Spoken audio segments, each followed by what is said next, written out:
lagrimiar de las cumaraguas está cubriendo toda mi tierra. Piden la vida y le dan un siglo, pero con tal que no pase nada en mi tierra mansa, mi mansa tierra. Un cordial y afectuoso saludo para todas y todos. Les saluda desde el Estado Falcón Milady Molina Rojas. Continuando con el ciclo ponencia de la sexta jornada de investigación histórica Aristide Medina Rubio desde casa, les disertaré la ponencia titulada Descolonización, modismo histórico o pensamiento y actitud crítica. Transcurridas 2 décadas del proyecto filosófico histórico latinoamericano denominado Giro Decolonial, iniciado por Enrique Dussel, Aníbal Quijano, Santiago Castro Gómez, Walter Mignolo y Ramón Groffuger, es oportuno realizar un análisis crítico del mismo, siendo este el proyecto con mayor resonancia en las ciencias sociales de Ayayala, y al cual en el decurso histórico se le han sumado muchos teóricos e investigadores de diferentes disciplinas, dando sus aportes desde sus locaciones geopolíticas y epistémicas, en Venezuela Luis Vigot y Edgardo Lander, entre otros.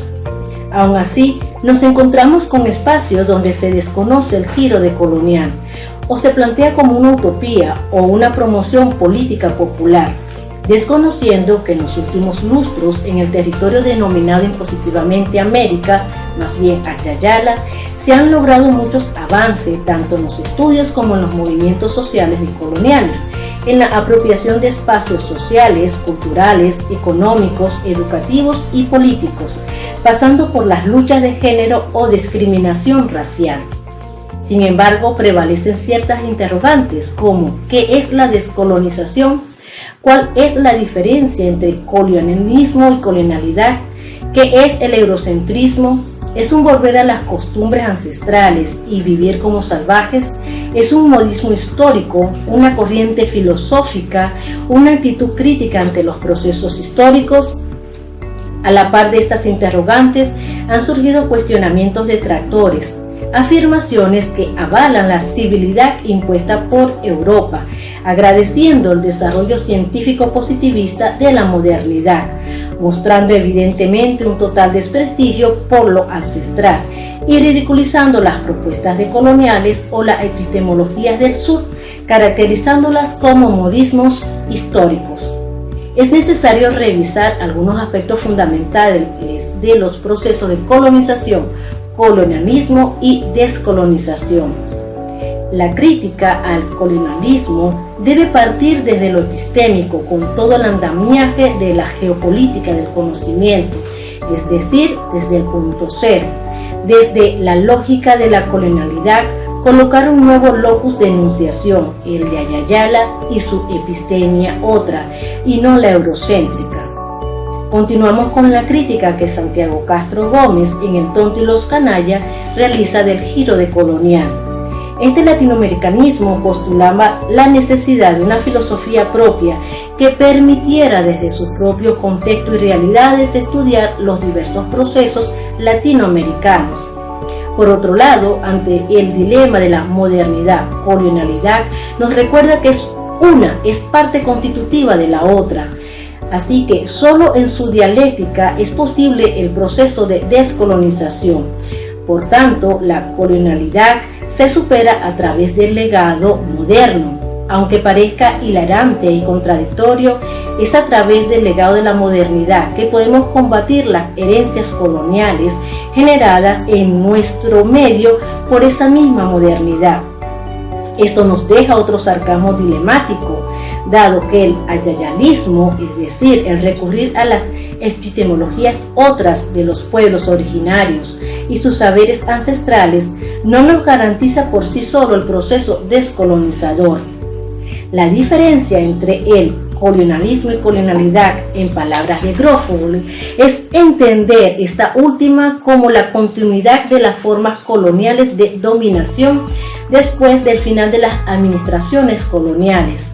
Por lo tanto, es la obligada asimilación de los patrones epistemológicos, ontológicos y axiológicos del locus eurocentrista, que ha continuado perpetuándose a través de la ciencia y los sistemas de saber-poder, develando así el epistemicidio originario, ocasionado por el eurocentrismo al imponer una única ciencia y una única cultura, sistema heteráquico de poder, que construyeron un discurso histórico homogéneo lineal de toda la humanidad, dando a los pueblos coloniales por Europa una categoría en el nivel más bajo de desarrollo, justificando así los procesos pacíficos y violentos, más violentos, claro está, de conquista, colonización y la civilidad. De igual forma, Duscher indica que la crítica a la colonialidad debe plantear la ruptura a su núcleo epistémico, de la cual se valió la modernidad para invisibilizar, negar y subalternizar toda la epistemia existente fuera de su centro de accionar, eliminando la alteridad en Ayayala. Se eliminó la epistemología otra y la cultura otra. Esta barbarización o salvajización permitió establecer sistemas de poder, como lo refiere Quijano, no solo políticos territoriales, sino también epistémicos, convirtiendo las ciencias en sus mejores armas de poder y dominación, saber y poder. Continuando con la crítica al sistema de dominación impuesto por la epistemia eurocéntrica, es conveniente develar las repercusiones de esta, lo que Mignolo denomina legados coloniales, una herencia del imaginario colonial que se ha reproducido y perpetuado hasta el presente. Ante esta lógica habría que colocar un nuevo locus de enunciación, una lógica transmoderna, desde la epistemología y que transversalice la política, la economía y lo social y lo cultural. Esta lógica de visibilización de una epistemia otra nos lleva a un proceso de descolonización atemporal. Desde allí, la necesidad de descolonizar lo epistemológico, lo axiológico y lo ontológico. Es una descolonización social, civilizatoria y societal comunitaria que revierta la colonialidad ideológica y subalternizante, desatar y atar nuevos quipos. Desde esta perspectiva, la descolonización comunitaria y social de Ayayala proporciona el reconocimiento de la interculturalidad y la revaloración de todas las culturas, tanto las ancestrales como las creadas por la modernidad. Es comprender que las culturas no son universales sino multidiversas.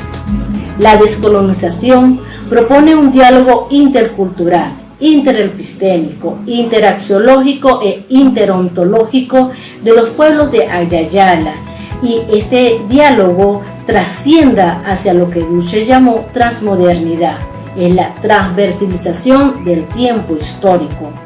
Indudablemente hay que desatar y atar nuevos quipos que permitan construir una memoria colectiva descolonizada. Muchas gracias.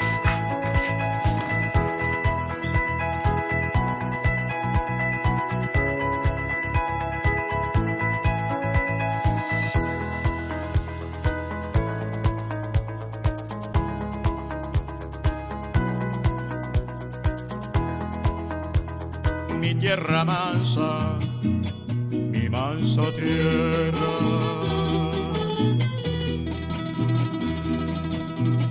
Yo sé que un día tuviste... Agradezco enormemente la invitación realizada para formar parte de la sexta jornada de investigación histórica Arístides Medina Rubio, organizada por la Universidad Rómulo Gallegos a través de su núcleo territorial de Calabozo. Mi nombre es Noemí Frías Durán, en representación del Pedagógico de Caracas y de la Universidad Nacional Experimental Samuel Robinson. Comparto con ustedes mi ponencia Geografía, Historia y Ciudadanía, una alternativa de enseñanza sustentada en la integralidad comunalizada y territorializada. Bueno, compartir en primer lugar gran parte de los programas sociales que para los educandos y docentes de Venezuela ha venido generando el Ministerio del Poder Popular para la Educación. Entre ellos tenemos la colección Bicentenario, tenemos la computadora Canaima y se avecinaba la el proceso de transformación curricular y luego de debates, de mesas de trabajo, se percibió la necesidad de formar a ese docente bajo una concepción totalmente distinta, como tradicionalmente se había venido abordando el área, que se orientara fundamentalmente a la visión integral en conjunto de memoria, territorio y ciudadanía, como fue dominada inicialmente y propuesta por el en ese entonces viceministro Humberto González.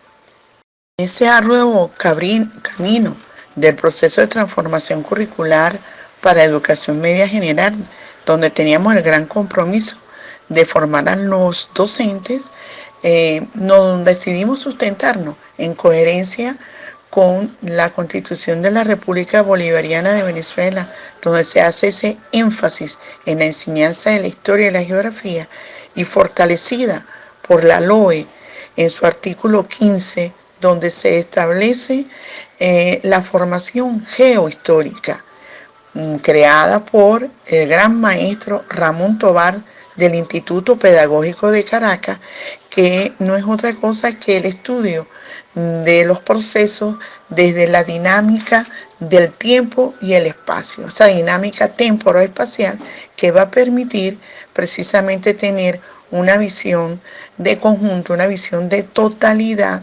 sustentada en la dinámica inter y transdisciplinaria de los distintos procesos geohistóricos que se han suscitado en el país. En ese sentido, se había logrado establecer núcleos de formación de la micromisión Simón Rodríguez a lo largo de todo el territorio nacional. El grupo de profesores que aceptó el gran compromiso de formar a los docentes que se necesitaban desde la micromisión Simón Rodríguez, a través de mesas de trabajo en conjunto con los facilitadores de todo el territorio nacional, diseñamos la malla curricular de la micromisión Simón Rodríguez, constituida por el eje de docencia e investigación, el eje de pedagogía crítica, el eje de la especialidad memoria, territorio y ciudadanía, contexto y transdisciplinaridad, un seminario de geohistoria y cursos electivos que estaba orientado a la praxis y a las caracterizaciones del lugar, de la comunidad donde se estaba ejerciendo la práctica docente. Esta primera malla estaba dirigida exclusivamente a docentes ya profesionales con títulos de maestro que habían decidido formarse en el área de memoria, territorio y ciudadanía para ejercer en educación media. Cuando la micromisión se convierte en la Universidad Nacional Experimental del Magisterio Samuel Robinson, se amplía la cobertura, vamos a llamarlo así, ahora no solamente dirigido a estos profesionales, sino dirigido a bachilleres, TCU y profesionales docentes. Y entonces se mantiene una malla curricular bastante similar a la iniciada para la micromisión. Con respecto a la elaboración de su trabajo final, decidimos que era muy importante percibir ese proceso de transformación que poco a poco se iba a ir dando en el docente. Entonces, decidimos que la organización de ese trabajo, partiendo un poco, rompiendo esquemas, se centrara en la sistematización de esa práctica pedagógica. La organizamos en unos 6 momentos, uno que estaba vinculado al elemento de la autobiografía, que tenía mucho que ver cómo se había dado en él, cómo reflexionaba él, se había ido dando ese proceso de transformación del docente que venía de una universidad tradicional a la formación recibida en la micromisión, sustentada en 180 créditos a lo largo de 2 años de formación. Un segundo momento que tenía mucho que ver con el diagnóstico del contexto donde realizaba su praxis pedagógica, un tercer momento donde era fundamental la caracterización del grupo de estudiantes con el que interactuaba, la relación con la familia, y tener, a partir de esa caracterización, hacer la planificación, para no hacerla en una planificación que no tuviera que ver con la dinámica de la vivencia, del contexto de ese grupo de estudiantes. En esa misma línea, el cuarto momento va hacia la problematización de la praxis pedagógica, un poco para empezar a generar en estos estudiantes la reflexión crítica y reflexiva hacia la dinámica social que lo rodea a él y del cual él es partícipe como sujeto histórico. Todos esos aspectos permitían ir construyendo, ¿verdad?, los saberes sustentados desde el enfoque geohistórico en la orientación inter y transdisciplinaria que está involucrado en el mismo enfoque y que le da ese carácter de integralidad, de totalidad. Y finalmente, en esas reflexiones finales, ellos nos aportarían, desde las evidencias del trabajo realizado, una caracterización, una interpretación de los avances sostenidos. Con el apoyo de la cartografía geohistórica, entonces se lleva a cabo la caracterización sociopedagógica del grupo de estudiantes que se aborda para conocer pues su dinámica, su situación familiar, sus características personales dentro del contexto donde está ubicada la institución educativa, que esos son los aspectos, los insumos que después van a permitir establecer una planificación realmente contextualizada en función del elemento de problematización que comienza a emerger derivado de este primer diagnóstico. Esta segunda imagen podemos entonces ya avanzar un poco más. Luego de ese espacio cercano que representa la institución, que representa la comunidad inmediata, poder entonces trasladarnos a un espacio más amplio como es la comuna a la cual pertenece la institución. Entonces, eso también nos va a permitir empezar a trascender las interrelaciones, la dinámica temporoespacial de transformación que ha tenido una determinada comunidad. Sustentado en esto, se va consolidando esa reflexión crítica en nuestros estudiantes como sujeto histórico, que lo permite precisamente esa visión de integralidad comunalizada y territorializada del abordaje ya no fragmentado de geografía, historia y ciudadanía. A continuar el debate, podemos decir que uno de los aportes desde este proceso de formándonos que hemos tenido desde la micromisión Simón Rodríguez, hoy UNEM, es problematizar los procesos geohistóricos de la localidad comuna para así impulsar la reflexión crítica en estas nuevas generaciones, y el gran apoyo que ha significado la cartografía geohistórica para visualizar y concretar el abordaje ante las problemáticas que vayan emergiendo. Agradecida por la atención. La llegada del vendaval, huellas cansadas tienen tus pasos, pero aunque el río sea muy manso, poquito a poco se enfrenta al mar. Buen día, compañeros, compañeras. Mi nombre es Ibel Urbina Medina, soy antropóloga e investigadora del Museo Antropológico de Quibor, aquí en el estado Lara, Venezuela. En esta oportunidad lo que quiero es exponer sobre la importancia de la arqueología como una herramienta para la reivindicación de nuestro pasado histórico, principalmente el prehispánico, enmarcado a partir de unos hallazgos arqueológicos realizados en la Plaza Florencio Jiménez, aquí en la ciudad de Quibor, el pasado junio, julio y agosto del presente año. Para contextualizar un poco esta ponencia, para quienes no conocen, el Museo Antropológico de Quibor es una institución que se ha encargado por velar el cuidado y la protección del patrimonio arqueológico en la región noroccidental desde hace más de 50 años en esta labor.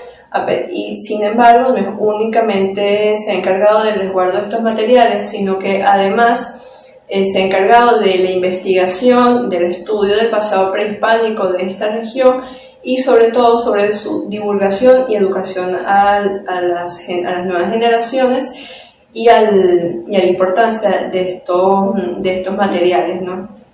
Entonces, pasado junio comenzaron unas obras públicas realizadas en la Plaza Florencio Jiménez a partir de la conmemoración de los 400 años de la Fundación Jurídica de Quíbor, una fecha que para nosotros no es festejable ni celebrable.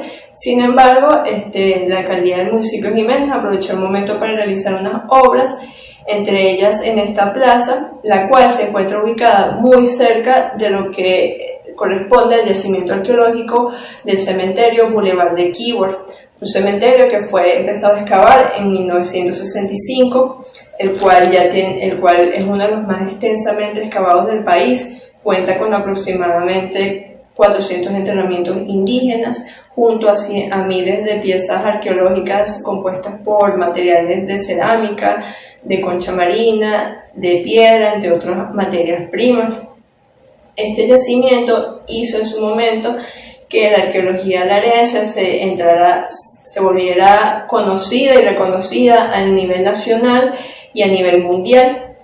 Entonces, debido a que esta plaza se encuentra muy cerca de este yacimiento arqueológico, el museo decide realizar una inspección avalada por el Instituto de Patrimonio Cultural con respecto a las obras que se fueran a hacer aquí a partir del posible riesgo de que saliera material perteneciente a este yacimiento.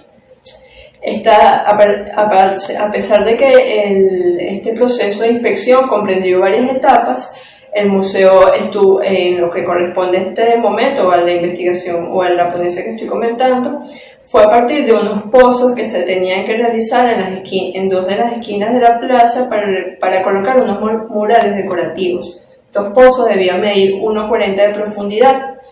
Se hizo el primero en la esquina sureste de la plaza. No se encontró material arqueológico relevante que ameritara la suspensión de la obra o la intervención directa del museo. Sin embargo, en la esquina suroeste, a partir de los centímetros 50, empezó a aparecer material osteológico. En ese momento estaba yo realizando la inspección, decidimos suspenderla y que fuera el museo el que asumiera la excavación para poder salvaguardar los materiales o los esqueletos que ahí aparecieran. Esto en la arqueología se conoce como arqueología del rescate. Ahora bien, no voy a detenerme en comentar los avances investigativos con respecto a este pozo, porque no es lo que me trae en este momento a colación. Sin embargo, sí quiero comentar que fueron unos restos óseos humanos que pudimos identificar preliminarmente como amerindias y que parecen pertenecer al periodo colonial. Este es un contexto que sí se ha excavado en otros momentos, sin embargo no se han hecho investigaciones sistemáticas, entonces parte de una de las tareas que tenemos por delante. Con respecto a esta excavación, es importante recordar que Quíbor, desde 1965 hasta mucho más, siempre ha estado relacionado con el ámbito arqueológico y prehispánico, directa o indirectamente, consciente o inconscientemente. Estas excavaciones en su momento causaron tal impacto en la sociedad de ese entonces que hizo que las poblaciones de una manera u otra se relacionaran a su ancestralidad. Hoy en día esto ya es parte del imaginario común y de la cultura tanto larense como quiboreña. Sin embargo, la arqueología estuvo no parada, pero sí, las excavaciones no son tan frecuentes como pudieron haber sido hace 50 años, hace 40 años. Entonces, las nuevas generaciones no han estado tan familiarizadas con estos procesos. Esto nos dimos cuenta a partir de estas excavaciones en la plaza, puesto que al ser un sitio bastante público, las comunidades se acercaban, las poblaciones, la gente recordando, rememorando lo que fue esos momentos de excavaciones, estas grandes excavaciones en su momento, lo que implicó para la cultura, para la economía del Lara. O sea, a partir de estas excavaciones en 1965 y posteriores, fue que la artesanía en el municipio de Jiménez se asentó a lo que se conoce hoy en día. Entonces, esto no ha quedado invisibilizado a la población. Esto ha hecho que dentro de este acontecimiento del hallazgo en la plaza implicara un evento extraordinario dentro de una cotidianidad bastante sencilla a la población quiboreña, a partir también de la situación en la que estamos viviendo de la pandemia. La población se acercaba, personas que no conocían nos preguntaban, otras que sí conocían hacían comentarios, nosotros hablamos con ellos, también aprovechamos ese momento para interactuar con las poblaciones. Esto también hizo que profesores, profesoras o de distintos ámbitos educativos se acercaran y mostraran interés en el espacio, que también nos comentaban, ya que el museo ha tenido ya proyectos y tiene proyectos educativos relacionados con centros educativos aquí en el municipio de Jiménez para dar a conocer sobre el pasado prehispánico. Y nos plantearon la necesidad o el interés de seguir profundizando esto en las nuevas generaciones. A nosotros en el museo nos interesa justamente esto porque consideramos que es una de las labores fundamentales y estamos como en unos procesos, unas mesas de trabajo de terminar esta excavación, puesto que no la hemos podido culminar, ya que no tenemos como los materiales necesarios para esto, pero estamos también en un proceso de recolección para cumplir este fin y montarnos a realizar estos proyectos educativos. Hay que entender que la arqueología históricamente siempre ha sido una disciplina elitista. Su producción intelectual estaba limitada o estaba restringida a la comunidad arqueológica que hacían arqueología básicamente entre ellos mismos y para ellos mismos. Sin embargo, no hay que olvidar que los saberes que se producían ahí estaban intencionados y fueron utilizados en gran medida por motivos colonialistas. Entonces, una de las propuestas desde la epistemología decolonial es que, como bien dice Juan José Bautista, un boliviano, que es uno de los maestros del movimiento decolonial ahorita en Latinoamérica, comenta que ha sido justamente la historia, la utilización de nuestro pasado, la herramienta que ha utilizado la modernidad para poder invisibilizar nuestro presente, para poder colonizarnos colonizarnos políticamente, ideológicamente y de nuestra cultura y de nuestra forma de ser, ¿no? Entonces, justamente por eso, tanto las disciplinas históricas deben ser utilizadas para contrarrestar esta colonización histórica, puesto que somos nosotros, particularmente la arqueología, la única disciplina que se encarga de estudiar directamente los pueblos prehispánicos. Entonces, esta debe ser utilizada con unos fines que nos ayuden no solamente a conocer un poco más nuestro pasado, que implica necesariamente conocer nuestro presente, sino también como una manera de reivindicar nuestra cultura, nuestras raíces y que sea una herramienta para decolonizar nuestros pensamientos y nuestros seres. Entonces, a partir de esta excavación me he podido dar cuenta y nos hemos podido dar cuenta de la importancia o de la potencialidad que tiene a nivel cultural, a nivel social y a nivel educativo para poder difundir y dar a conocer nuestro pasado histórico y que sea una manera de que nos sintamos orgullosos y orgullosas de él y no simplemente como una manera de exotismo o de parafernalia política o de otros índoles, ¿no?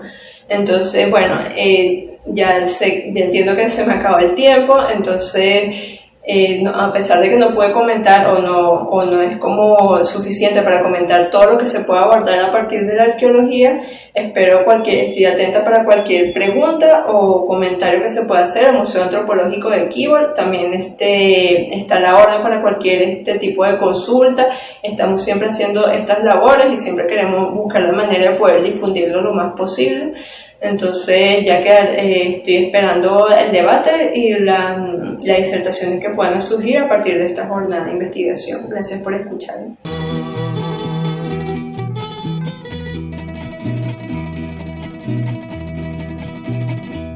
A veces pienso que todo el pueblo es un muchacho que va corriendo. Saludos, Marielida Rodríguez.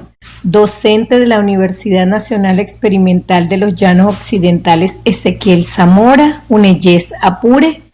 El día de hoy pues quiero compartir con todos ustedes mi ponencia titulada Didáctica de la Historia en tiempos de posverdad, una reflexión necesaria para afianzar la identidad nacional.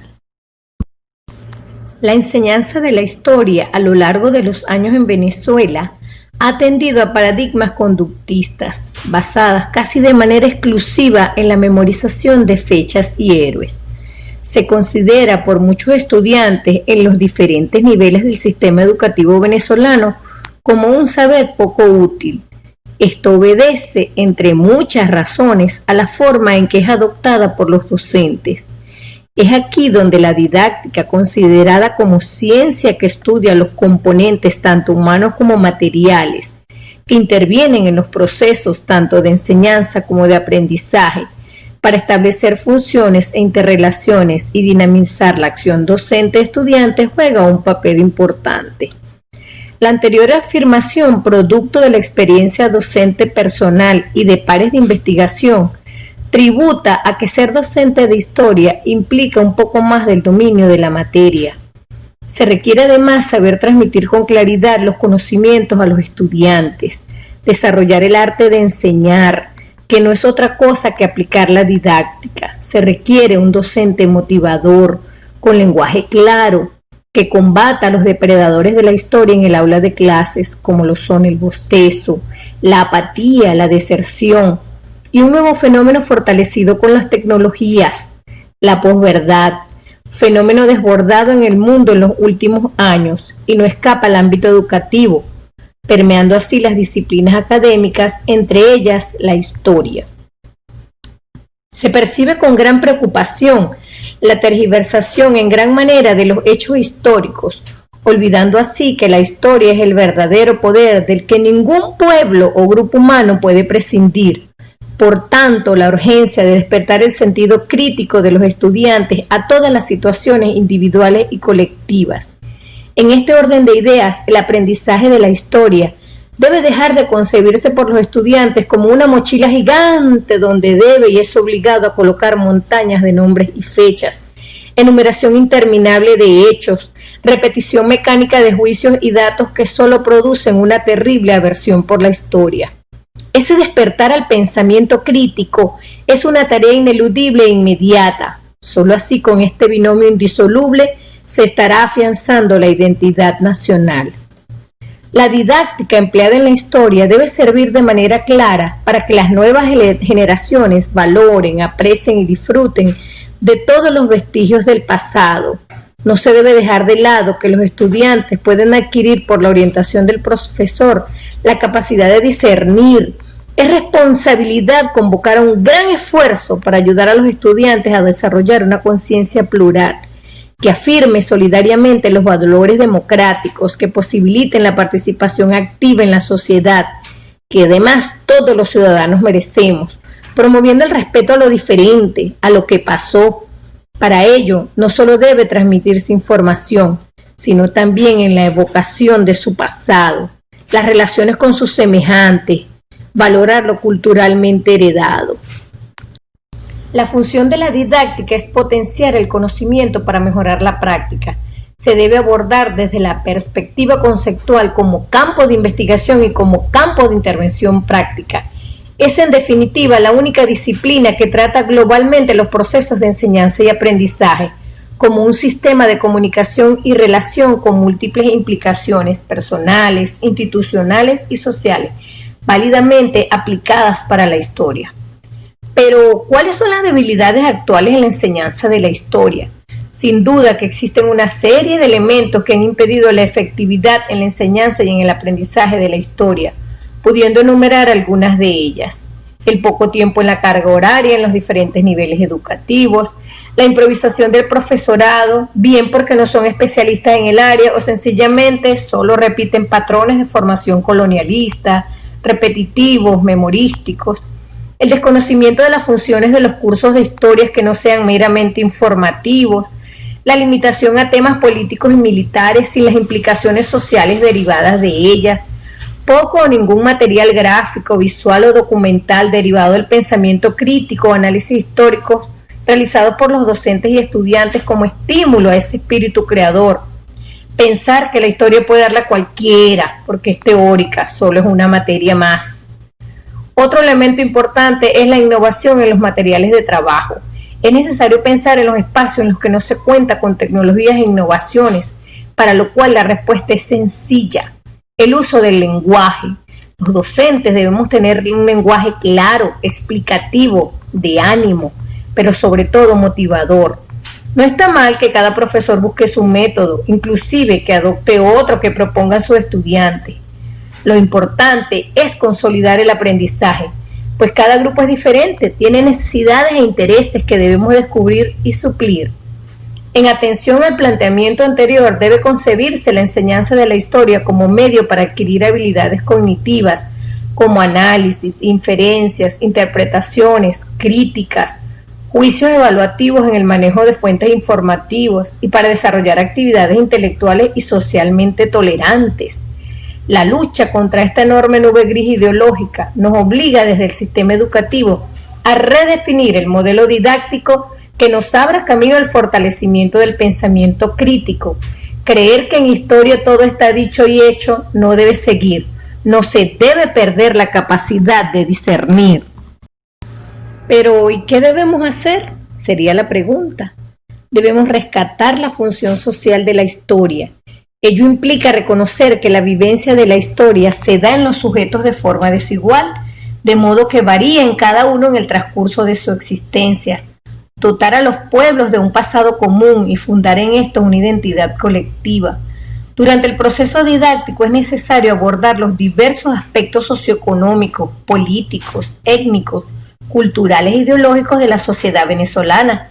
Tener en cuenta las precisiones para estudiar historia, destacando los antecedentes de los hechos, es decir, las causas que lo originaron, las consecuencias de esos acontecimientos, donde se destaquen esas repercusiones, y finalmente la trascendencia o influencia de los mismos.